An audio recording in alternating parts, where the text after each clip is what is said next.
Așa, mai departe. Uitați, așa vă bagă, uitați. Așa Rebalez, depui înapoi.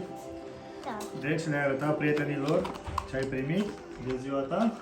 Deci mi-am primit păpușii 82. Așa, și ce ai mai primit ceva? Uite, mai ai ceva aici. Uite, uitați, asta și asta. Baloane, bandă, făluți. Și după e asta așa. Asta așa pentru sport.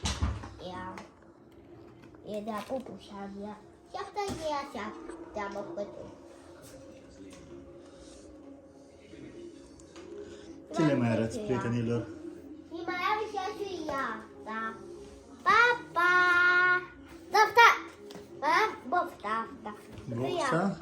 Și cred că mai ai aici niște accesorii, uite, pentru cafea, pentru buze. Domie foiaot, domie pe toate. Domie pe toate. Poftim! Pune-le acolo pe farfurie. Ok. Așa, uite, ți-a căzut telefonul jos. Ce care de foto. Asta e odă. Uitați, e odă și așa e cu aia. Uite-te tu. iPhone e. Un iPhone? Da, o cheamă iPhone. Că mai și tu, iPhone. iPhone, wow! iPhone. Tu ai tot iPhone ca de ești ăsta. Da. Ai eu? Așa. Și mai e eu asta. Da. Acolo ce are tati? Te coi nivel. E-mail? Stai să deschide. Mai departe. Uitați, e iuți. Ruj. Închide hashtag-ul, prieteni.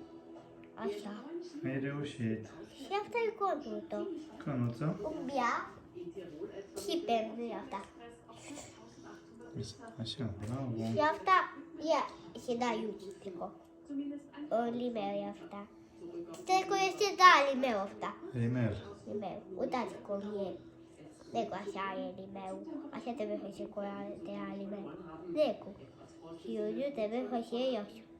Dar și eu te Iuliu cu eu. Eu state cu eu. L-ai deschis pe ăsta, tati. Uitați. Și atunci eu și da de asta. Eu nu știu ce da. Și elasticul ăsta. Și cam atât. La revedere, prieteni!